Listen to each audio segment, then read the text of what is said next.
Joining me now is Judith Brown Dianis, Executive Director of the Advancement Project, and Melanie Campbell, President of the Black Women's Roundtable. Judith, I'll start with you. I just want to get your reaction to having the first Black woman on the Supreme Court and the significance of having the entire liberal minority now being all women.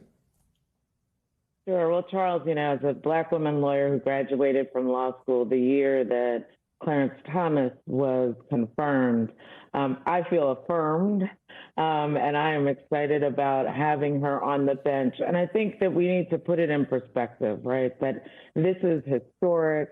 That her joining this minority of women is important because she will join the dissenters, and the dissenters will have a voice. Because we have a runaway court. They're doing what they were put there to do, which is to undermine and overturn precedent, to weaken our federal government, and to return power to the states. And so a strong dissent is important, but also she'll be asking questions that a Black woman would ask in these days.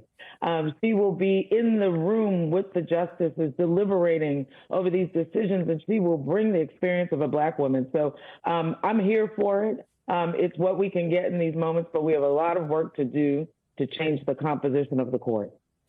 Melanie, Biden made this commitment in South Carolina during the primaries in 2016. He really needed to win that state, and Black people showed up and delivered that state for Biden, which probably set in motion him winning the nomination and therefore the presidency. And Black women have lobbied for a Black woman to be on the court. Now that Biden has placed Judge Jackson on the bench, how do you think that will affect the electorate, particularly the Black electorate, Black women, and their turnout and performance in the midterms? Okay. Thank you, Charles. Great to see you and my sister Judith as well, a sister in this fight.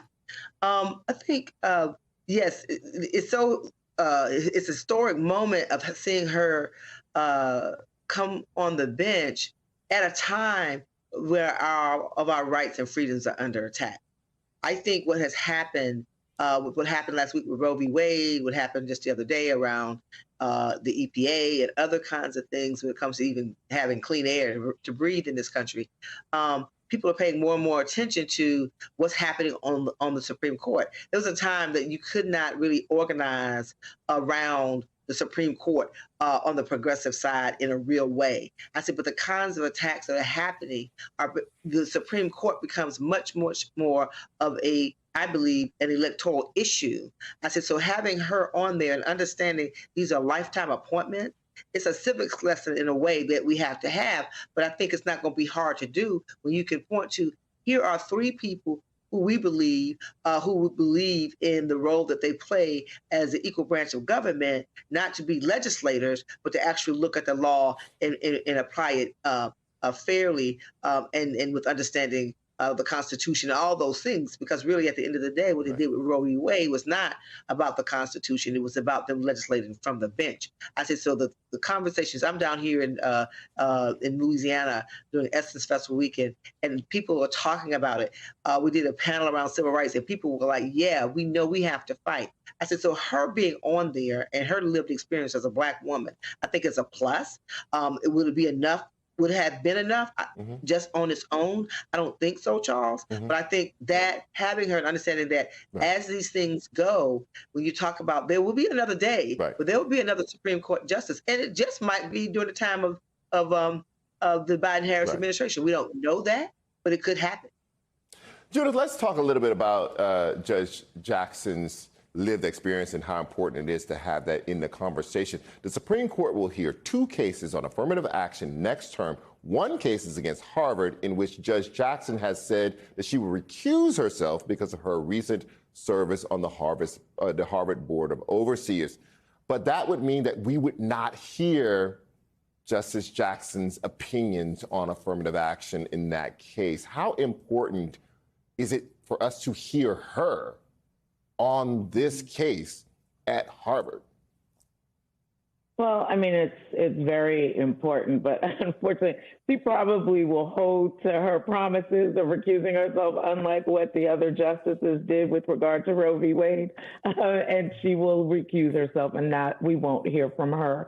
And I think this is why we need a court that is representative of our country, because we do bring lived experiences that must be breathed into the Constitution, because our Constitution, unlike what Justice Thomas would have us think and Justice Alito, who want to take us back to the 16th century, to the 18th century, looking at laws back then, we know that we have made a lot of progress in this country because we have started becoming more representative at every level, at our state legislatures and our courts. And so it will be important, but this will not be the only case that she will, miss out on. But we will hear her voice in other things like voting rights. Right. We know we'll have contraception cases coming up. We know that we will see all of the rights that we have right now that are not explicitly listed in the court. Right. Justice Thomas has said they're on the chopping block. And so I'm looking forward to hearing her voice on those cases. Yeah, I think the originalists are really problematic. You can't really go by the original thing of people who had never seen an airplane.